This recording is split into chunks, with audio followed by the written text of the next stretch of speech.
अगर भीम को 10 लड्डू मिले तो मुझे तो 12 चाहिए। अरे ढोलकपुर को बचाने वाला कौन? कालिया उस्ताद। दोस्तों, मैं सबको पसंद करता हूँ, शादी वादी के बारे में मैं अभी नहीं सोचता। एक बार तो मेरे साथ यही इंसिडेंट हुआ था। बच्चे ने मुझसे कहा, आपके पेट में है क्या कालिया?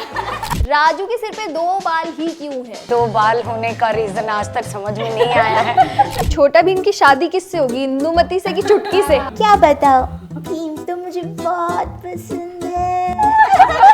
जो हंसेगा वो फंसेगा, मैं ही अटक गई। ये भोजपुरी वाला टंग ट्विस्टर तुमने जानबूझ के किया। अरे मैं कहा के हेल्प भी तो करता हूँ। फर्स्ट मेरा कमर्शियल था 4 बूंदों वाला उजाला। आसमान में देखो, बादल कितने अलग अलग आकार के हैं। ओ हाँ, ये तो मैं बताना ही भूल गई, दोनों सिस्टर्स हैं। उस बच्चे और उसके बाप ने मेरा करियर बनाया। मुझे अपॉर्चुनिटी मिली जैसे छोटा भीम के लिए, मेरा कॉन्फिडेंस वो 0। मैंने बोला मैं नहीं कर पाऊंगी। The Motor Mouth Show. The Motor Mouth Show. Let's do this. The Motor Mouth Show. क्या बात कर रहे हो? Motor Mouth Show.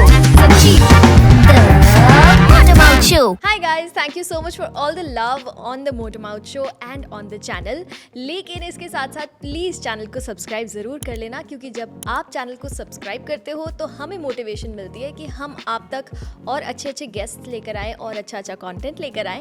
और साथ ही हमारा एक और चैनल है TMMS क्लिप्स, यानी the motor mouth show clips, जिसपे हम छोटी छोटी क्लिप्स डालते हैं, शॉर्ट्स डालते हैं, बहुत ही अमेजिंग कंटेंट की, जो आपको डेफिनेटली बहुत पसंद आएगी, तो उसे भी सब्सक्राइब कर लेना। Let's start today's episode. क्या है कालिया, तुम मेरे पीछे पीछे यहाँ भी आ गए? क्यों नहीं आऊंगा? जो तुम्हें चाहिए वो मुझे भी चाहिए। कालिया उस्ताद, मुझे बता दो, मैं किसी को नहीं बताऊंगा। नहीं नहीं उस्ताद, मुझे बता दो, मैं किसी को नहीं बताऊंगा। ओहो, शांत हो जाओ दोनों।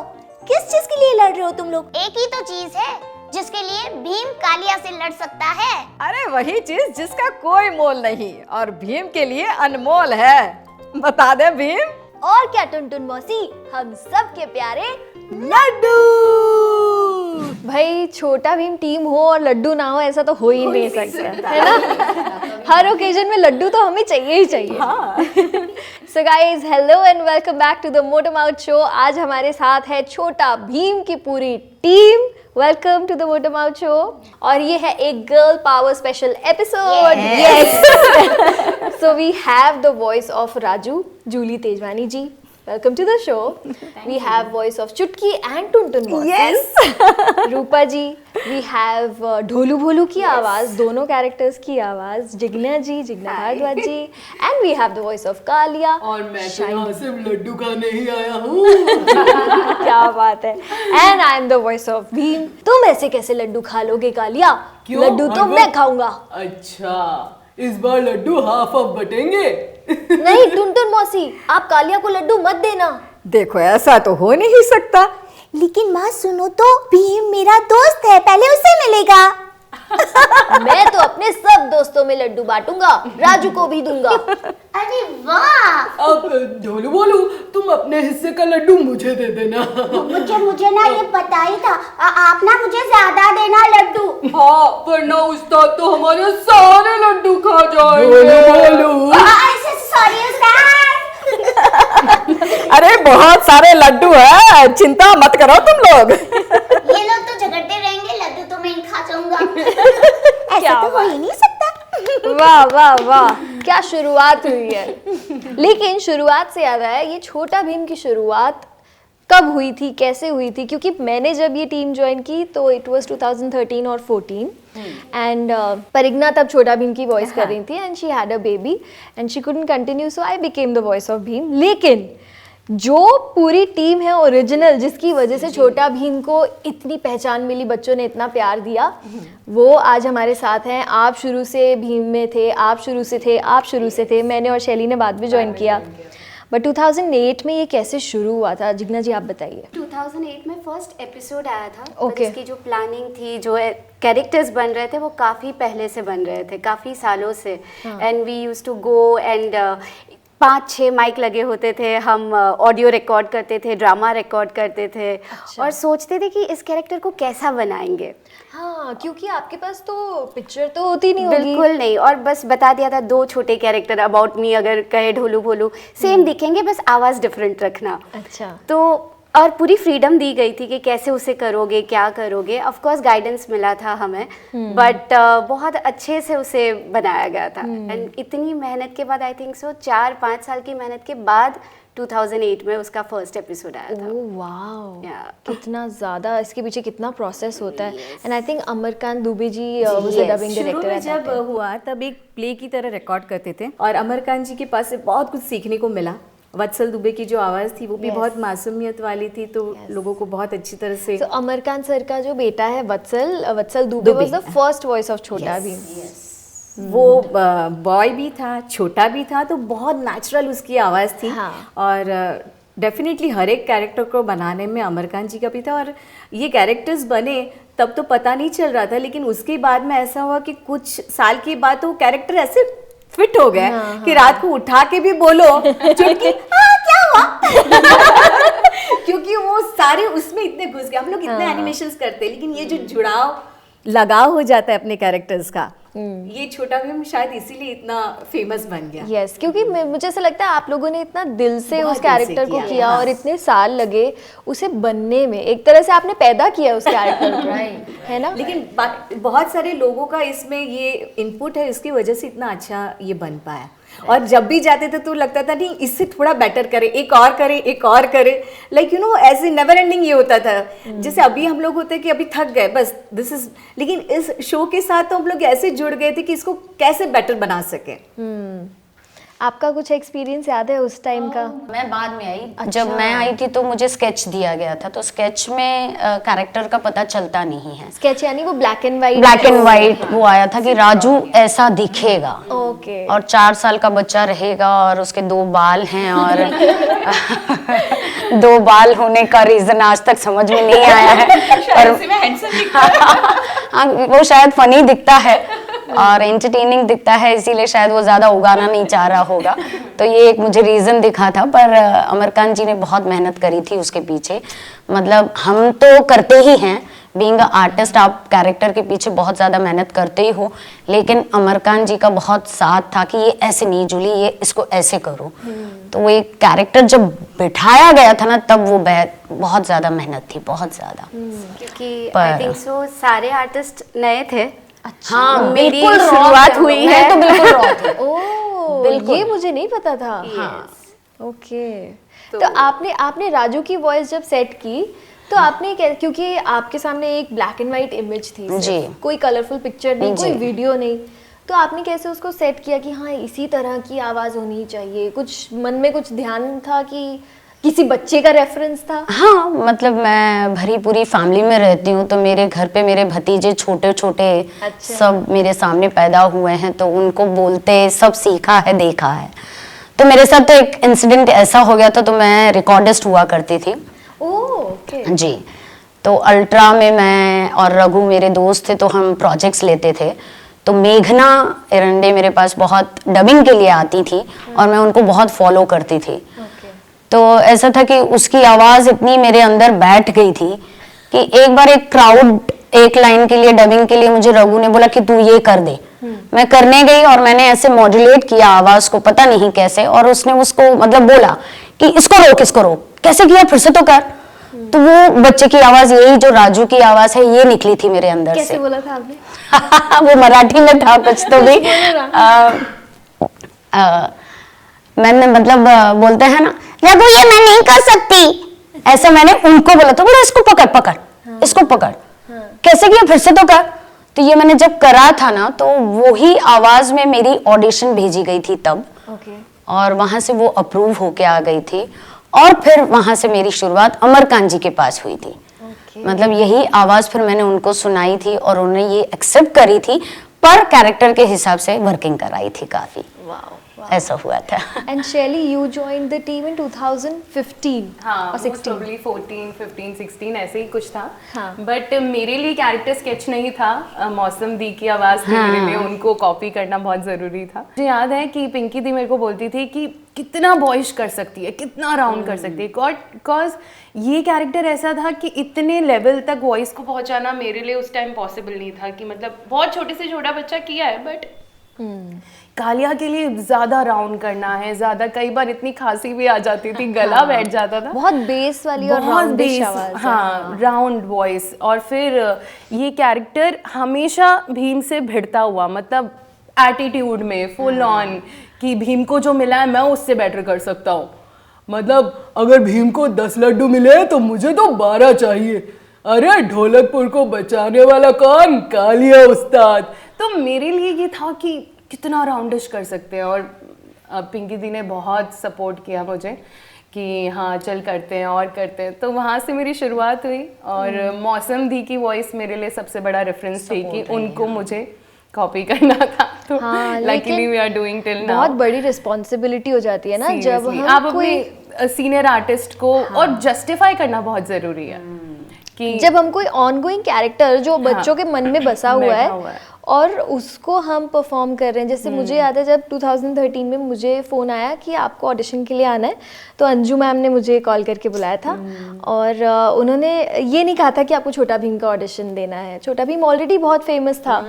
तो मैं गई और उन्होंने प्ले किया और मैंने देखा ये तो छोटा भीम है। तो उन्होंने कहा नहीं नहीं, हम बस ये देख रहे हैं कि आप लड़के की वॉइस कर सकते हो कि नहीं। तो मैंने कहा ठीक है। And she was very sweet and उन्होंने मेरी बहुत हेल्प की, इसको ऐसे नहीं ऐसे करो, बिकॉज मैंने उससे पहले कभी किसी लड़के को डब ही नहीं किया था। तब तक I had just dubbed for girls characters, छोटे छोटे गर्ल्स ये वो, तब तक मैं नई नई आई थी मुंबई। तो उन्होंने मुझे बहुत हेल्प की कि ऐसे करो ऐसे करो ऐसे करो। एंड जब वो अप्रूव हो गया तब उन्होंने मुझसे कहा कि उनका फ़ोन आया, congratulations you are the voice of Chhota Bheem. मैंने कहा ओह माय गॉड। तो मेरे लिए तो परिगना का रेफरेंस था। And Anju ma'am and Pinki ma'am का बहुत बड़ा सपोर्ट था, उनकी वजह से मुझे ये शो मिला था। तो एनीवे हम लोगों के एक्सपीरियंसेस हैं ये सारे कैरेक्टर्स के साथ। लेकिन अभी ना एक काम करते हैं, एक छोटा सा सीन रिक्रिएट करते हैं। चुटकी बेटा, आज बाहर आराम से आना, आज का मौसम गड़बड़ लग रहा है, लगता है बारिश होगी। कितना सुंदर है ये बादल, मुझसे तो पहली बारिश का इंतजार ही नहीं हो रहा। हाँ, मुझे तो बारिश बिल्कुल पसंद नहीं। इस बारिश की मेहरबानी से हम बाहर खेल भी नहीं पाते। चलो एक खेल खेलें। आसमान में देखो बादल कितने अलग अलग आकार के हैं। हाँ दोस्तों, वहाँ देखो, वो तो बिल्कुल किसी मजेदार लड्डू की तरह लग रहा है। और इसकी बाईं तरफ देखो, वो तो एक खूबसूरत गुलाब की तरह लग रहा है। और वो देखो, गधे की तरह दिखने वाला बादल, कितना अजीब है वो। हाँ हाँ उस्ताद, आप बिल्कुल सही कह रहे हो। हाँ, उस्ताद ने कभी झूठ कहा है क्या? दोस्तों देखो, लगता है वहाँ कोई परेशानी में है, चलो चलकर उसकी मदद करते हैं। हाँ चलो। अरे हाय दोस्त, तुम ढोलकपुर में हो और हम हैं ढोलू बोलू। ये है भीम, राजू, चुटकी और हमारे उस्ताद कालिया, जो तुम्हें यहाँ लेकर आए हैं। दोस्तों ये तो डरावना लग रहा है, हमें यहाँ से भाग जाना चाहिए। भागो! ये तो बहुत तेजी से आगे बढ़ रहा है दोस्तों। तुम्हारी इतनी हिम्मत, तुमने भीम के साथ ये किया? ये सही नहीं है, रुको, अभी तुम्हें मजा चखाता हूँ। माँ मुझे भीम के लिए लड्डू चाहिए। हाँ चुटकी, ये लो, मैंने आज सुबह ही बनाया है, लेकर जाओ। उसे मजा चखाते हैं, चलो भीम। फिक्र मत करो दोस्तों, जब तक मैं तुम्हारे साथ हूँ तुम्हें कुछ नहीं होगा।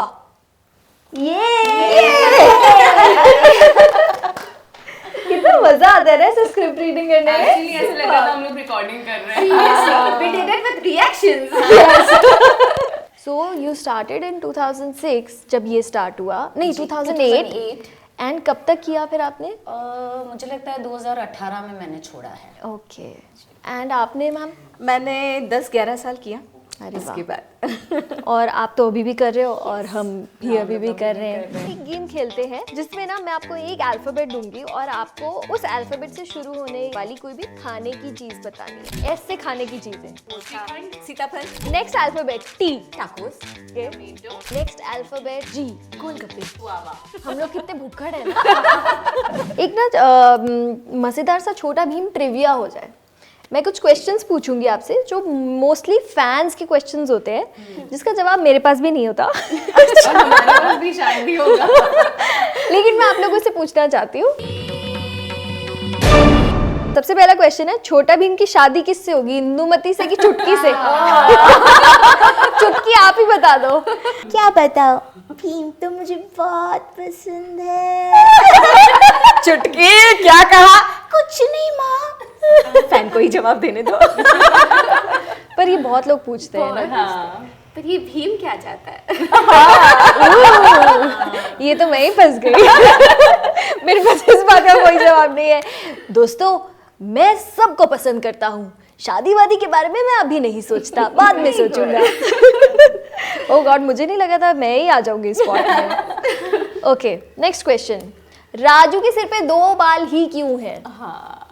जैसे कि मैंने पहले कहा, 2 बालों से वो बहुत हैंडसम दिखता है, फनी दिखता है और एंटरटेनिंग दिखता है, इसीलिए।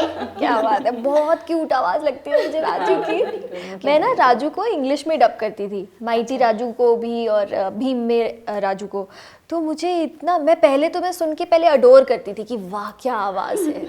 मैं उसके पास भी पहुंच जाऊं तो मेरे लिए बहुत बड़ी बात होती थी, बट बहुत क्यूट आवाज है। Thank you. ओके, भीम को किसी भी लड्डू खाने से ताकत मिलती है या सिर्फ टुनटुन मौसी के हाथ के लड्डू खाने से? ऐसा तो सवाल ही पैदा नहीं होता। टुनटुन मौसी के लड्डू के सामने कोई लड्डू मुकाबला ही नहीं कर सकता। क्या मौसी बात। के लड्डू तो मुझे सबसे ज्यादा पसंद है, भीम से भी ज्यादा।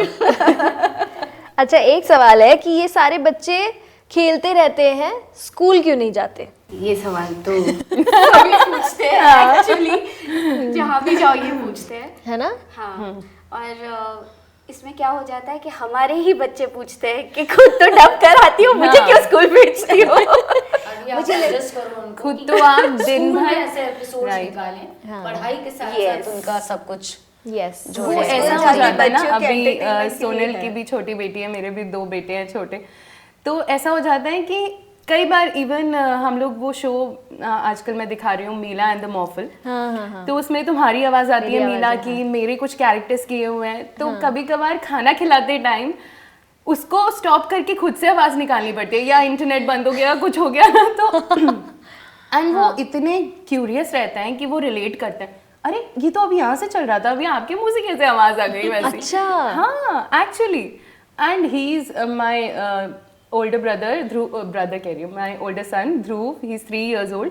तो वो अभी 3 साल का बच्चा इतना समझने लगा है कि ये फोन से आवाज आ रही है कि मम्मी की आवाज है। मतलब वो लोग रिलेट करते हैं इतना ज्यादा कार्टून। आजकल के बच्चे बहुत स्मार्ट हैं। एंड यू नेवर नो, कल कोट के वो हमें ही पूछेंगे कि आप खुद तो दिन भर कार्टून करते हो, देखते हो और हमें मना करते हो। उनको बोलना, बेटा मैं कार्टून ही हूँ, मुझसे बहस मत करो। अरे पता है, यू आर राइट। सियारा को ना अगर मैं बोलती हूँ ना, सियारा बोलो वाओ, तो वो बोलती है वाओ। अगर मैं कहती हूँ बोलो वाओ, तो वो बोलती है वाओ। मैंने कहा ये अभी से मॉड्यूलेट कर रही है ये। सारी बेटी है। बहुत स्मार्ट बच्चे हैं आजकल के। बहुत ज्यादा। अच्छा, आप लोगों का कोई ऐसा एक्सपीरियंस याद है जब बच्चों के साथ या फैंस के साथ कोई ऐसा एक्सपीरियंस हुआ जो आप खुद भी हैरान हो गए हो कि यार ये क्या हो गया? एक बार एक चैनल पे इंटरव्यू चल रहा था छोटा भीम की टीम के साथ। ऑडियंस में थे, फ़ोन कॉल्स भी आ रहे थे, तो बच्चे तो बहुत सारे क्वेश्चन पूछ रहे थे कि लड्डू चाहिए ये वो। लेकिन 1-2 मदर्स ने क्वेश्चन पूछना शुरू किया कि वो टुनटुन मौसी वो लड्डू एग्जैक्टली उसकी रेसिपी बताइए ना। तो पहली बार तो मुझे लगा कि वो शायद ऐसे ही मजाक में पूछ रहे हैं, लेकिन फिर 3-4 पीछे से खड़े हो गए, वो किसका बनता है, चने का आटा का बनता है क्या? तो मुझे लगा कि इन लोग कितने इन्वॉल्व हो गए कि वो एक एनिमेशन है और वो सच में उसकी रेसिपी जानना चाहते हैं। और कुछ लोगों ने फ़ोन पे भी बात करवाई कि मेरा बेटा कुछ नहीं खाता है, वो बोलता है कि सिर्फ लड्डू खाने से ही मैं भीम बन जाऊंगा, तो आप उसे बताइए कि खाना भी खाना चाहिए। तो मुझे सच में बहुत अच्छा लग रहा था कि इन लोग सब सच मान लेते हैं। और मैंने बस वो टुनटुन मौसी की आवाज़ में बोल दिया कि कल से तुम्हें रोटी खानी है, खाओगे ना, और फिर मुझे बताना। हाँ हाँ मैं खाऊंगा। वो जो बच्चा खुश हो गया, उससे ज़्यादा उसकी मम्मी खुश हो गई। तो मुझे लगा ये सबसे बड़ा अवार्ड रिवॉर्ड जो बोलोगे, इससे ज़्यादा कोई आर्टिस्ट नहीं चाहता है कि सब कैरेक्टर के रंग में रंग जाए। एक ये चीज़ तो है कि हमारी जॉब का ना सबसे बड़ा रिवॉर्ड ये है कि हम अपनी आवाज़ से बच्चों को खुश कर सकते हैं, है ना। और बर्थडे पे तो काफ़ी सारे कॉल्स आते हैं, प्लीज़ एक बार बोल दो ना मेरे बेटे को हैप्पी बर्थडे। सबका एक्सपीरियंस आपका कोई फैन इंटरेक्शन याद है? मेरे साथ ऐसा होता है, मैं सिंधी थिएटर करती हूँ, तो सिंधी ड्रामास के लिए मैं ऑल ओवर इंडिया के सभी शहरों में घूमती रहती हूँ। तो ऑर्गेनाइजर्स को तो पता ही होता है कि ये राजू की आवाज़ करती है। तो और कुछ नहीं, स्टेज पर जब ड्रामा हो जाए या पहले जो भी माइक थमा देते हैं, आप राजू की आवाज़ में बच्चों को एंटरटेन करो, तो वही एक हो जाता है। और जब शो ख़त्म होता है तो बच्चे सारे आ जाते हैं, आप सच में राजू, क्योंकि एज उनको ऐसा लगता है कि जितने एज का बच्चा दिख रहा है एनिमेशन में उतना ही बच्चा डब करता होगा। यू नो, जब देखते हैं अरे आप करते हो, उनको बिलीव नहीं होता है और फिर फोटोज के लिए आ जाते हैं। और जो छोटे बच्चे होते हैं ना, बिल्कुल छोटे वाले, उन्हें तो ऐसा लगता है ये जो एनिमेशन चल रहा है ये हकीकत है, ये तो असली है। ऐसे मेरे साथ भी हो चुका है कि भीम, उन्हें लगा कि भीम से मिलने वाले हैं हम, तो बोलते हैं नहीं भीम तो लड़का है, आप तो लड़की हो, आप भीम हो ही नहीं सकते। मैंने कहा यार लेकिन हमारी लाइन की ये स्पेशलिटी है कि हम में से कोई बड़ा ही नहीं होता। कितने साल हो गए इस शो को, लेकिन आर्टिस्ट की आवाज़ भी मेंटेन है और वो कैरेक्टर्स भी इतने सालों के बाद बच्चे बड़े सब एंजॉय कर रहे हैं। और एक्टिंग में होते तो शायद मदर की वॉइस या उसमें चेंज करना पड़ता, लेकिन हम लोग सालों साल यही कर सकते हैं। सही बात है, हम बच्चे बच्चे दिल, रह सकते दिल तो बच्चा है जी। इसी बहाने। आपका कोई एक्सपीरियंस जिग्ना जी? सब जगह यही होता है कि पता चल गया है, स्पेशली कोविड के बाद, क्योंकि हमारे वीडियोस बहुत सारे आए थे, तो सबको पता है। तो जहाँ जाओ प्लीज एक बार करके दिखाओ, एक बार बताओ कालिया उस्ताद। एंड शायद मैं बड़ी हो रही हूँ पर मेरी आवाज़ नहीं बड़ी हो रही है। तो अगर मैंने फ़ोन भी उठा लिया तो उसी में चलते रहता है कि प्लीज़ एक बार बोल दो, एक बार बोल दो। अरे वाह।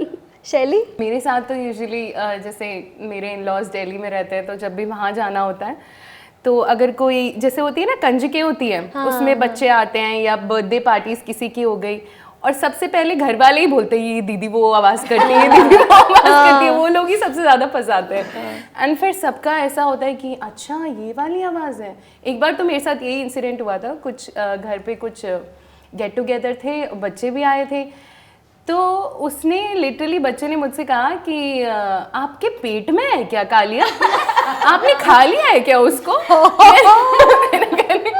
मतलब बच्चे उस लेवल तक सोच सकते हैं कि इनके मुंह से कैसे आवाज आ रही है, ये तो ऐसे दिखती नहीं है उसकी तरह, लेकिन आपने खा लिया है क्या उसको? मैंने कहा मतलब इट्स रियली कभी कभी ना बच्चे बहुत ही ऐसे इनोसेंट से सवाल भी पूछते हैं। मुझे कहते हैं, एक बच्चा कहता कि ना भीम भी, एक तो मेरे नाम से तो नहीं, या तो मुझे बोलेंगे डोरेमोन दीदी, या सीधा छोटा भीम छोटा भीम। मैं कहती हूँ हाँ भाई बोलो। तो कहते हैं कि एक लड़का कहता भीम तुम्हें लड्डू खा के ताकत आती है ना, मैं भी 4 लड्डू घर से खा के आया हूँ, अभी डिशुम डिशुम करता हूँ। मैंने कहा भाई रुक जा प्लीज, डिशुम डिशुम मत करो। बट ये भी बहुत होता है, बच्चे कुछ भी पिक कर लेते हैं कहीं से भी। सही बात है। चलो एक छोटा भीम क्विज हो जाए। ठीक है, ओके, देखते हैं कि हमारी जो छोटा भीम टीम है वो छोटा भीम के बारे में कितना और क्या क्या जानती है। What is the name of छोटा भीम्स सिस्टर?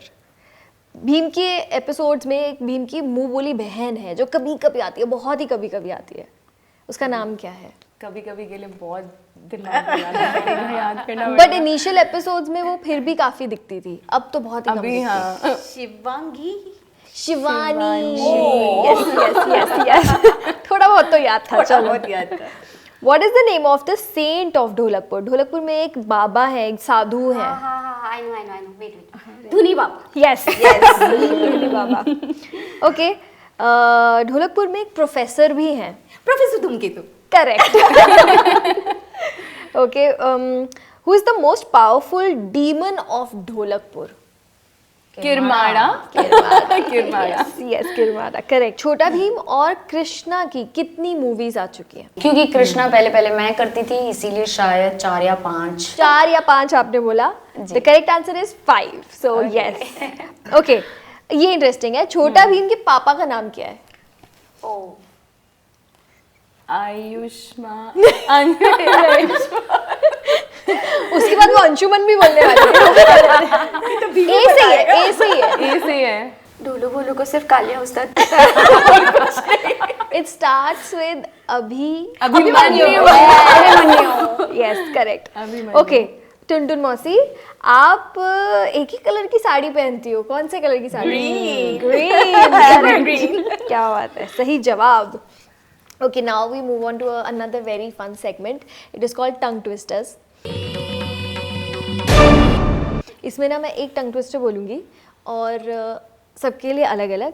तो जैसे आपसे शुरू करेंगे तो आपको एक टंग ट्विस्टर 3 बार बोलना है राजू की आवाज़ में, बिना रुके और अटके। ओके, ठीक ट्राई है? करेंगे। Okay, so the first one is for you. अचार का कचरा कचरे के डिब्बे में, कचरे के डिब्बे में अचार का कचरा। All the best. अचार का कचरा कचरे के डब्बे में, कचरे का डब्बा अचार के डब्बे में, अचार का डब्बा कचरे के डब्बे में, कचरे का डब्बा अचार के डब्बे में, अचार का डब्बा कचरे के डब्बे में, कचरे का डब्बा अचार के डब्बे में। अगर सही बोला है तो मुझे पता नहीं है। बदल गए, ये अचार का डिब्बा और कचरे का डिब्बा बदल गया। लेकिन आप बिना रुके और बिना अटके बोल गए, जो भी बोला बोल दिया। क्या बात है, very good Raju, very good. Thank you. Okay, next है आपके लिए रूपा जी। जो हंसेगा वो फंसेगा, मैं ही अटक गई। जो हंसेगा वो फंसेगा, जो फंसेगा वो हंसेगा। जो हंसेगा वो फंसेगा, जो फंसेगा वो हंसेगा, जो हंसेगा वो फंसेगा, जो फंसेगा वो हंसेगा। जो हंसेगा वो फंसेगा, जो फंसेगा वो हंसेगा। क्या बात है, 3 बार भी बोल दिया, वॉइस चेंज भी हो गई। वाह। आपके लिए है जिग्ना जी। काली रेल काली काली, पीली रेल पीली पीली। ये तो सिंपल है। काली रेल काली काली, पीली रेल पीली पीली, काली रेल काली काली, पीली रेल पीली पीली। काली रेल काली काली, पीली रेल पीली पीली। क्या बात है। ओके, तालिया उस्ताद। सबसे डिफिकल्ट देगा भी। नहीं यार, आपके लिए है नीली रेल लाल रेल। बस। ओके। नीली रेल लाल रेल, नीली रेल लाल रेल, नीली रेल लाल रेल, नीली रेल लाल रेल, नीली रेल लाल रेल, नीली रेल लाल रेल। उसमें आवाज को मैनेज करना बहुत मुश्किल है। ओके, नेक्स्ट टंग ट्विस्टर है आपके लिए। कच्चो पापड़ पक्को पापड़। ये तो सिंधी में है, ट्राई करूंगी अच्छे से बोल पाऊँ। राजू की आवाज में 3 बार। आए। कच्चो पापड़ पको पापड़, कच्चो पापड़ पको पापड़, कच्चो पापड़ पको पापड़। लास्ट में हल्का सा होने वाला था, बच गए। ओके, अब आपके लिए है, आप पे छोड़ती हूँ किसी भी वॉइस में, आप जो आप कंफर्टेबल हो वो वाली वॉइस में कर लेना। जंगल माँ जंगली, जंगली जंगल माँ। जंगल माँ जंगली, जंगली जंगल माँ, जंगल माँ जंगली, जंगली जंगल माँ। जंगली जंगल में, जंगली जंगल में। देखो इतना प्रेशर होता है ना कि आवाज भी चेंज करनी है, लाइंस भी याद रखनी है। क्या बात है। लेकिन मैंने आपको, क्योंकि आप गुजराती हो, मैंने आपको गुजराती वाला टंग ट्विस्टर दिया। आपके लिए भी गुजराती में है। ओके, खिसकोली खुशी थी खजूर खाए। ओके, स और श में पहले से ही गड़बड़ आने ही वाली। खिसकोली खुशी थी खजूर खाए, खिसकोली खुशी थी खजूर खाए, खिसकोली खुशी थी खजूर खाए। क्या बात है। ये ओके, शाइली। लपक बबुलिया लपक, अब ना लपक बे तो लपक बे कब। एक और बार। लपक बबुलिया लपक, ओके। अब ना लपक बे तो लपक बे कब। लपक बबुलिया लपक, अब ना लपक बे तो लपक बे कब। लपक बबुलिया लपक बबुलिया लपक, अब ना लपक बे तो लपक ये भोजपुरी वाला टंग ट्विस्टर तुमने जानबूझ के दिया। ये ले पढ़ के बोलिएगा। लपक बबुलिया लपक, अब ना लपक बे तो लपक बे कब। लपक बबुलिया लपक, अब न लपक बे तो लपक बे कब। लपक बबुलिया लपक, अब ना लपक बे तो लपक बे कब। क्या बात है। हमारी यही खासियत है कि हम पढ़ के कुछ भी बोल सकते हैं। करेक्ट। ओके, नेक्स्ट है आपके लिए फिर से। यस जूली जी। जोजो को खोजो, खोजो जोजो को, जो जोजो को ना खोजो तो खो जाए जो। जोजो को खोजो, खोजो जोजो को, जो ना खोजो जो जोजो को ना खोजो तो जो जोजो को ना खोजो खो जाए जो। तो खो जाए जो। ओके, एक बार ट्राई करती हूँ, नहीं तो स्टार्ट के 2 बस हैं। ओके। जोजो को खोजो, खोजो को जोजो, जोजो खोजो। लो पढ़ के बोलो लो। सेकंड नंबर पे लिखा है। ओके। जोजो को खोजो, खोजो जोजो को, जो खोजो जो जोजो को जो जोजो को ना खोजो तो खो जाए जोजो। ओके, एक बार अभी ट्राई करती हूँ। जोजो को खोजो, खोजो जोजो को, जो जोजो को ना खोजो तो खो जाए जोजो। क्या बात है, फाइनली राजू ने कर दिखाया। Okay, Roopa ji. Double bubble gum bubble double. Double bubble gum, bubble double. Bubble double. Double bubble gum bubble double, double bubble gum bubble double, double bubble gum bubble double. क्या बात है, बहुत ही आसान अब एक था। तुम्हारे लिए ओके गुजराती करेगी ना। ओके, मैं ट्राई करूंगी। श्रुतिनी पुत्री कृति, कृतिनी पुत्री श्रुति। ओके, ये मैंने किसी से तो करवाया था। श्रुति नी पुत्री कृति, कृति नी पुत्री श्रुति, श्रुति नी पुत्री कृति, कृति नी पुत्री श्रुति, श्रुति नी पुत्री कृति, कृति नी पुत्री श्रुति।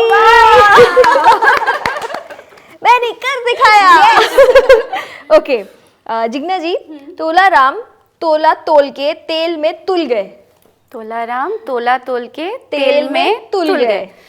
तोला राम तेल में तोल के तुल गए।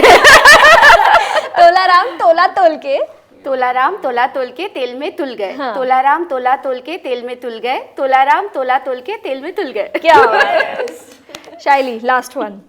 4 कचरी कच्चे चाचा, 4 कचरी पक्के। वैसे आगे भी है पर मैं इतना ही दे रही हूँ।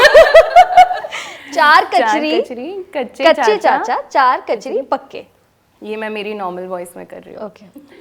4 कचरी कच्चे चाचा, 4 कचरी पक्के। 4 कचरी कच्चे चाचा, 4 कचरी पक्के। 4 कचरी कच्चे चाचा, 4 कचरी पक्के। 4 कचरी कच्चे चाचा, 4 कचरी पक्के। हो गया। पहली बार। अच्छा, भीम का टाइटल ट्रैक याद है? याद है ना? हाँ। एक बार गाएं साथ में। चलो। हाँ, ठीक है। ओके। भीम की शक्ति धूम मचाए, सामने कोई टिक ना पाए। छोटा भीम, छोटा भीम, छोटा भीम, छोटा भीम, भीम भीम भीम, छोटा भीम, छोटा भीम। क्या बात है। यार, हम लोग ना इतने टाइम से वॉइसिंग कर रहे हैं, इतने सालों से हम कैरेक्टर्स को आवाज़ देते हैं, लेकिन अब रिसेंटली ना एक टॉपिक आ गया है, एक टेक्नोलॉजी आ गई है, आर्टिफिशियल इंटेलिजेंस, जो बहुत सारे लोग बातें भी कर रहे हैं, बहुत सारे लोग डर रहे हैं, बट हमारी इंडस्ट्री में इस चीज़ का कैसे इम्पैक्ट होगा? आपको क्या लगता है शैली? मैंने जितना सुना है, मतलब मैंने जितना देखा है, उतना नेचुरल वो साउंड नहीं करता जितना एज ए ह्यूमन बीइंग हम लोग परफॉर्म कर रहे हैं। तो इट डिपेंड्स, मतलब डरना चाहिए भी, नहीं भी डरना चाहिए। डरना चाहिए जो जिनके बजट का इशू है, जैसे शैली ने कहा कि बजट के इशू वाले थोड़े टाइम के लिए ये करेंगे एक्सपेरिमेंट, लेकिन हमें चौकन्ना भी रहना है और उसके साथ साथ हमें कोई डरने की ज़रूरत नहीं है, लेकिन हमें साथ मिलकर इसका सामना करना होगा। यूनिटी पहले चाहिए। करेक्ट। आप लोगों के साथ भी ऐसा हुआ होगा। एज एन आर्टिस्ट कई बार ऐसे कंटेंट हम करते हैं रिकॉर्ड कि वी लिटरली फील दैट। ऐसा होता है ना कि बहुत इमोशनल सीन है, हम भी तो रो हम रो पड़ते पड़ते हैं। अरे काफी बार तो 2-3 रीटेक तक हम पूरा वो कंप्लीट कर ही दिमाग नहीं से पाते नहीं हैं। जाता। तो एक एक चीज़ जो हमने सीखी है विद टाइम, तो आई डोंट थिंक सो कि वो एआई से इतना परफेक्शन मिलेगा, इतनी क्लैरिटी मिलेगी। मुझे ऐसा लगता है। शैली, यू आर ऑल्सो डूइंग चीकू बंटी, है ना? वो हाँ। भी बच्चे काफ़ी पसंद कर रहे हैं। बहुत। और इसके अलावा और कौन कौन से शोज चल रहे हैं अभी? या कर चुके हो? हाँ, शुरुआत तो मैंने शिनचान से की थी। शिनचान जब दिल्ली में थी, और उससे पहले मैं रेडियो में कर चुकी हूँ। शिनचान में कौन सा कैरेक्टर था? शिनचान में मैंने मल्टीपल कैरेक्टर्स किए हैं। अच्छा। शिनचान को छोड़कर अच्छा। उसकी टीचर का, कभी कभी उसके फ्रेंड्स जो भी रहते थे। हाँ। और शुरुआत मेरी ऑल इंडिया रेडियो से हुई थी, जैसे तुम्हारी हुई थी। ओके। बाल कार्यक्रम से स्टार्ट किया था, रेडियो जॉकी रही, फिर रेडियो प्लेस किए, फिर उसके बाद सडनली ऐसा पता चला कि हाँ डबिंग भी कोई चीज़ होती है। Then Shinchan was my first series to dub in Delhi. तो उसमें मतलब आवाज़ की हर तरह से रगड़ाई हुई लिटरली, कि हर एज का, छोटी बच्ची से लेकर टिल 40 इयर्स तक of जैसे women। कि कैन यू डू समथिंग? हाँ, जैसे अगर छोटी बच्ची का बोलेंगे तो भीम का ही शो कर रहे हैं तो लड्डू से रिलेटेड ही कुछ बोलते हैं कि कालिया तो सारी लड्डू खा जाता है, भीम को कभी कुछ नहीं मिलता। भीम तो हमारी कितनी मदद करता है, भीम मेरा सबसे प्यारा दोस्त है। और इसी को बॉय में, जैसे कालिया तो बहुत बेसी वॉइस, राउंडिश वॉइस है, तो अगर कालिया को हम छोटे और बच्चे में करेंगे, जैसे चीकू की वॉइस में बताती हूँ। बंटी, तेरी इतनी हिम्मत! मैं अभी जाके मम्मी को बताता हूँ तूने कितनी बदमाशी की है। आज तो तूने अपना होमवर्क भी कंप्लीट नहीं किया है। अच्छा बच्चू, बंटी अभी बजाता हूँ तेरी घंटी। तो मतलब वेरिएशंस है बहुत सारे। और फिर मैंने उसमें भी किया है, ये लिटिल सिंघम में भी कुछ कैरेक्टर्स किए हैं, और कुछ अंडर प्रोडक्शंस भी चल रहे हैं। तो एनिमेशंस का मुझे ऐसा लगता है कि एनिमेशन के लिए अलग दिमाग रहता है करने को, और जब हम लाइव कैरेक्टर्स करते हैं, लाइव सीरीज करते हैं, तो उसमें अलग रहता है। उसमें बिल्कुल हमें, जैसे हम नेटफ्लिक्स के डब्स करते हैं, तो उसमें भी कई बार ऐसा होता है कि we have to go under, subtle, मतलब बहुत वेरिएशंस। जैसे एनिमेशन में हम एक नॉच ऊपर ही, क्योंकि अपने आप को ज़्यादा एक्सप्रेस करना है, क्योंकि हमारी वॉइस के बाद ही कैरेक्टर बनेगा, सब over the top, over the top करना है। इवन पहले के टाइम पे साउथ मूवीज में भी ऐसे ही होता था कि we have to do over the top. हाँ, मतलब ना एनिमेशन में ना जब कोई कैरेक्टर अगर हंस रहा है ना, तो ऐसे नहीं हंसा, नहीं, पूरा खोल के। अगर वो रो रहा है तो ऐसे नहीं रहेगा, सीरियसली वो चीज़ तो है। जूली जी, आपने राजू को तो वॉइस दी है, कृष्णा को दी है, बहुत सारे और भी कैरेक्टर्स को दी है, बट आप सिंधी थिएटर में बहुत काम कर चुके हो, कर रहे हो जी। तो उस एक्सपीरियंस के बारे में भी कुछ बताओ। अब वो तो मतलब एक मैं 95 से कर रही हूँ। अच्छा। हाँ, पहले एज एन आर्टिस्ट करती थी, तो धीरे धीरे फिर वो मैं खुद डायरेक्टर बन गई। तो अभी 2007 से मेरा अपना ग्रुप है। अच्छा, और क्या नाम है ग्रुप का? सिंधु सखा संगम। ओके जी, जिसमें आज मेरे पास 70 आर्टिस्ट हैं। वाओ। और हम भारत के हर शहर जाते हैं और ड्रामास करते हैं। सिंधी थिएटर इतना कमर्शियल नहीं है, पेड ऑडियंस नहीं है हमारे पास, लेकिन फिर भी काफ़ी अच्छा प्रोफेशनल, क्योंकि मैं इंडस्ट्री से हूँ। मैंने अपना career as an editor start किया था, फिर रिकॉर्डिस्ट बनी, फिर डबिंग डायरेक्टर बनी, फिर डबिंग आर्टिस्ट बनी। तो ये सारी जो एक्सपीरियंसेस थे मेरे पास, वो मैं पूरा थिएटर में यूज़ कर रही हूँ। क्या बात है। रूपा जी? मैंने शुरुआत की एज ए राइटर, 9 साल की थी तो न्यूज़पेपर के लिए लिखती थी। अच्छा। फिर 19 की तब ऑल इंडिया रेडियो में गई, वहाँ पे as a production assistant join किया, टेक्निकल चीज़ से शुरुआत की। अच्छा। फिर वहीं पे अनाउंसर, ड्रामा आर्टिस्ट, उसके बाद ड्रामा लिखना शुरू किया। तो अबाउट 50 ड्रामास मैंने ऑल इंडिया रेडियो के लिए लिखा।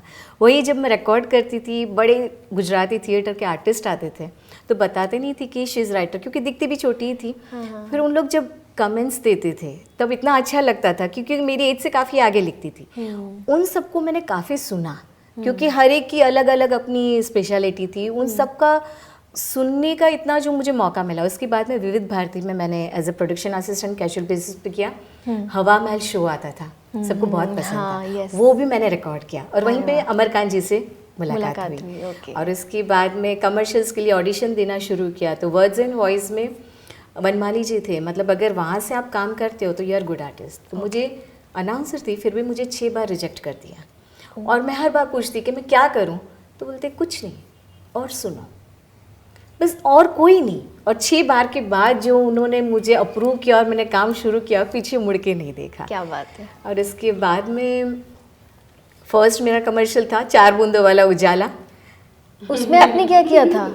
कमर्शियल वॉइस, हाँ, वहीं से शुरुआत वो आपकी आवाज थी? Yes. गा के बताओ एक बार। सिंगिंग नहीं था, हाँ, बीओ लास्ट अच्छा, वाला। ओके। और इसके बाद में फर्स्ट सीरीज जो थी गुजराती वाली वो की, उसके बाद में एक हागी मारू शो आता था। हाँ, हागी मारू आता था। उसमें मॉम की वॉइस मैंने की, वो भी काफी फेमस हुई। याद है कुछ? ये हागी बेटा ऐसा मत करो, नहीं नहीं ये चाय का पत्ती ना सुखा देंगे और कल वापस पापा को गर्म करके दे देंगे। ये हागी रेवा देने बेटा और वाह, तो अभी एक जगह गई थी ना प्रोडक्शन हाउस में, तो वो रिकॉर्डिस्ट का पता है एक शो आता था, वो हगी मारू की मम्मी जैसी आवाज है आपकी। तो मुझे लगा कितने साल हो गए, लेकिन कुछ चीजें लोगों को पसंद आ जाती है। दिमाग में छप जाती है वो आवाज। कितने सारे साउथ इंडियन मूवीज की, लेकिन एक थी किरण, मुंबई की किरण भी थी, वो डबल रोल में थी। आज कितने साल वो बार बार आती है, जब भी आती है तो कोई ना किसी का फोन आ जाता है, ये तेरी वॉइस है ना। और वो करने में मुझे इतना मजा आया था, मैंने अपनी डायरी में लिखा कि एक दिन मैं ये रोल करूंगी ऑन स्क्रीन। मतलब इतना मजा आया था। उसका कोई डायलॉग याद है? कुछ बोल के दिखा पाओगे? तुझे क्या लगा छोड़ दूंगी मैं तुझे, तुझे यहाँ का यहाँ तेरी नानी ना याद दिला दी तो मेरा नाम मुंबई की किरण बेदी नहीं। ये बात है। लेकिन बहुत सारी चीजें की मैं काफी बार ना ये याद नहीं रखती हूँ कि प्रोजेक्ट का नाम क्या था, उसकी स्टोरी पूरी याद रहती है मुझे। पर ये हमारे साथ होता है, हम लोगों को नहीं याद रहता याद ना। नहीं रहता है। हाँ, और ये जब लॉकडाउन आया तब घर से रिकॉर्डिंग की सिस्टम शुरू हुई। तब जिग्ना का बेटा यानी भांजा है मेरा, हम दोनों सिस्टर्स हैं। यस यस, तो ओ हाँ, ये तो मैं भव्य- बताना ही भूल गई, दोनों सिस्टर्स हैं। यस। और उसने हम सबको रिकॉर्डिंग सिखाई। और वो जो मेरा first love as a production assistant, तो वो रिकॉर्डिंग घर से शुरू की। लॉकडाउन के बाद सबने स्टूडियो जाना शुरू कर दिया, एक मैं ही थी रोज कहती थी मैं घर से करती थी। ये सारी चीजें मुझे नहीं लगता किसी और फील्ड में किसी आर्टिस्ट को सेटिस्फेक्शन दे सकती सही है। बात है, हम लोग एक दिन में बहुत सारे कैरेक्टर्स प्ले कर पाते हैं एज अ वॉइस और अभी आर्टिस्ट। एक यूट्यूब चैनल पे मेरी स्टोरीज चलती रहती है, वहाँ पे सारे एज के कैरेक्टर्स करती हूँ। वहाँ पे अबाउट 8 years हो गया। तो हर एक कमेंट्स में 5 से 6 लोग लिखते हैं फेस रिवील कीजिए ना, we want to meet all the artist. एक बार आप वो अलग अलग वॉइस एज वाले ऐसे एक एक डायलॉग बोल के दिखा पाओगे? हाँ। और चलो ये आज हम यहाँ छोटा भीम के लिए हैं, तो भीम से रिलेट वो एक्चुअली ठीक है है। Family stories, but I will change the dialogues. ठीक है। मम्मा, हम यहाँ सोनल दीदी को लेके जाएंगे ढोलकपुर या फिर डोरेमोन को? अरे रहने दे, डोरेमोन तो हमेशा बॉयज के साथ रहता है, वो मेरे साथ ही आएगी। क्यों सोनल दीदी मेरे साथ आओगी ना? Hey come on guys, what is this? ये क्या पागलपंती है? She is not baby, you know that. अरे ये क्या बातें चल रही है? पता है वो कहाँ से मेकअप खरीदती है? मैं देखना चाहूंगी। Hi Sonal, you look so pretty. ये क्या चल रहा है यहाँ पर? सोनल से बात कर रही हो, डोरेमोन से बात करो, एक बात फिक्स तो कर लो। अरे मैं बताती हूँ, उन लोग सब ना ये लड्डू की बात कर रहे हैं। बहू एक बार पूछ लेना वो टुनटुन मौसी लड्डू कैसे बनाती है। अरे नहीं नहीं मासी जी, ये लड्डू बड्डू ना सारे ऐसे कार्टून में दिखाते हैं, खा नहीं सकते, सिर्फ देख के पेट भरना होता है। वाह, वेरी नाइस, क्या बात है। जिग्ना जी, आपकी जर्नी के बारे में बताओ। मैं थोड़ी डिफरेंट हूँ यहाँ बैठे सबसे। मैंने सबसे पहले शादी कर ली। एक बच्चा ले आई और उसके बाद उस बच्चे और उसके बाप ने मेरा करियर बनाया। क्या बात कर रहे हो? Yes. कैसे? I was too young and I was मतलब मैं फिल्मी लाइन में ही रहती थी। मेरा बचपन से सपना था कि मैं शादी करूंगी। और मैं जैसे ही 18 साल की हो गई, मैंने कहा चलो अब शादी कर ली। आपकी लव मैरिज है कि अरेंज्ड है? लव मैरिज है। Okay. जैसे कहा दीदी है, वो बड़ी बहन है, उसके लिए हम दूल्हा ढूंढते थे। मैं ढूंढ के बैठी हुई थी कि तू जल्दी कर तो मैं बता दूं। एंड मैं पकड़ी गई। वो सारी स्टोरी, सारी फिल्मी लाइफ मैंने जी ली। अच्छा। और फिर सोचा कि अब भी बाकी है तो ये कहाँ निकालूं। तो हस्बैंड ने कहा नहीं, तेरी बहन की तरह ही तू ये लाइन ढूंढ ले। अच्छा। You can perform and you can do. But jokes apart, seriously तो जल्दी ही शादी कर ली और I was like had a kid also. फिर उसके बाद ये मैं घर पर ही रहती थी ज़्यादातर, उसके बाद ऑफ कोर्स, और अमरकांत जी हमारे घर पर आए थे। ओके। लाइक अरे इसकी आवाज़ अच्छी है, बच्चों जैसी, नेचुरल बच्चों जैसी आवाज़ है, और हमारे ऑडिशंस चल रहे हैं, तो आ जाओ ना। और मैं गई एंड आई गॉट सिलेक्टेड। सो आपका लाइफ का पहला कैरेक्टर ढोलू भोलू ही थे? हाँ। अरे वाह, Yes. क्या बात है। मेरे साथ भी ऐसे हुआ था, मेरी लाइफ का पहला कैरेक्टर डबिंग के लिए डोरेमोन था। कि तो सारी वॉइसेस, मैं जैसे कहा कि मेरी एज नहीं बढ़ रही है वॉइस वाइज, तो मैं सिर्फ 35-40 मैक्स तक कर सकती हूँ, but I try for the kids voice. Okay. देखो देखो वो वहाँ जा रहा है, उसे कैसा लग रहा होगा वहाँ जाकर? हाँ, मुझे भी लगता है वो उसे वहाँ जाकर बहुत अच्छा लगता होगा। अरे एक कैरेक्टर है जो मैं लिटिल सिंघम में करती हूँ, जो लट्टू है, और वो भी जैसे ढोलू भोलू मेरे करीब है, वैसे वो भी है। आप लट्टू में बबली यस, साथ में करते हैं? साथ में कुछ करते हैं। ओके। ए बबली, तूने हमें इधर बुलाया लेकिन खाकरा जलेबी फाफड़ा गाठिया कुछ तो खिलाया ही नहीं। ओहो लट्टू, कितने भुक्कड़ हो तुम। जब देखो बस लड्डू जलेबी फाफड़ा, ये वो, कभी लिटिल सिंघम की हेल्प भी तो किया करो। अरे मैं खा के हेल्प भी तो करता हूँ। खा के मोटे हो जाओगे। लट्टू कभी मोटा नहीं होगा हो।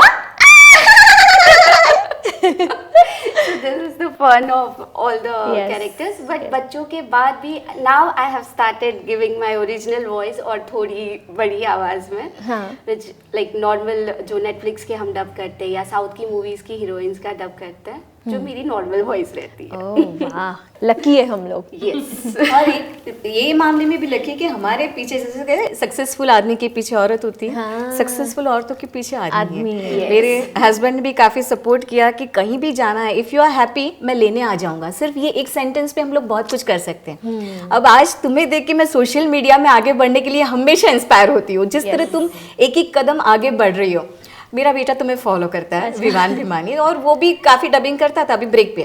तो 1 महीने पहले उसने कहा था कि अगर सोनल दीदी कभी भी आपसे बात करना चाहती है ना मम्मी, उसी की तरह तुम आगे बढ़ो ना सोशल मीडिया पे।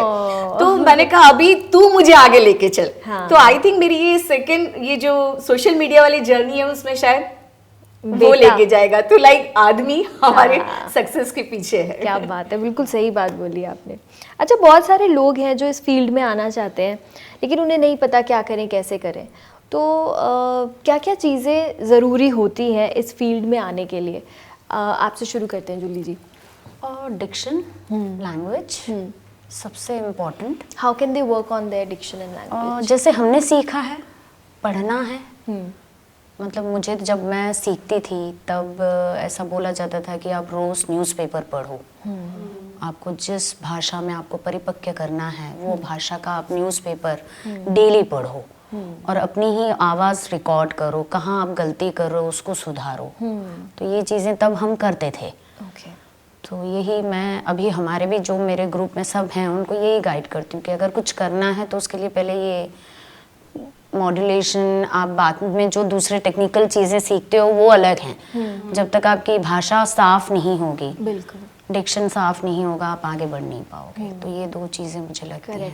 सो रीडिंग एंड अपने आप को रिकॉर्ड करना और सुनना कि हमने क्या गलती की और फिर उसे सुधारना। ओके। रूपा जी? मुझे लगता है कि सुनना भी बहुत ज़रूरी है। लाइक मैं शायद आज जो हूँ, काफ़ी लोगों को मैंने ऑल इंडिया रेडियो में रिकॉर्ड करते वक्त सुना था। और जब आप रिकॉर्डिंग करते हो ना तो बहुत माइन्यूट चीज़ें आप सुनते हो। तो यही सारी चीज़ें जब मुझे बोलने का मौका मिला तो वो सारे कैरेक्टर्स मेरे अंदर आ चुके थे। तो सुनने से, जैसे इन्होंने कहा कि अपनी ही आवाज़ सुनो तो अपनी गलतियाँ भी समझ में आए, और बाकी जितना सुनो उन सब के पास जो जो स्पेशल टैलेंट है वो भी अपने में आती है। यानी कि we have to be a good listener and an observer. और नई चैलेंजेस लेनी चाहिए, अपने आप को कभी दायरे में बांधना नहीं चाहिए। क्योंकि हमें लगता है कि मैं इसमें बेस्ट हूँ तो मैं यही करती रहूँ तो सालों साल वही होगा। लेकिन जब भी मौका मिले, ग्रैब द अपॉर्चुनिटी और नई चीज़ ट्राई करो। हो सकता है कि आप इससे भी बेहतर वो कर पाओ। मेरे साथ भी ना लाइफ में ऐसे हुआ था कि जब मैं तो छोटी थी जब मैंने शुरू किया था, तो मैं बच्चों के कैरेक्टर्स करती थी, उसमें भी सिर्फ लड़की के कैरेक्टर्स। डोरेमोन एक मेरा फिक्स्ड कैरेक्टर था और कुछ लड़की के कैरेक्टर्स।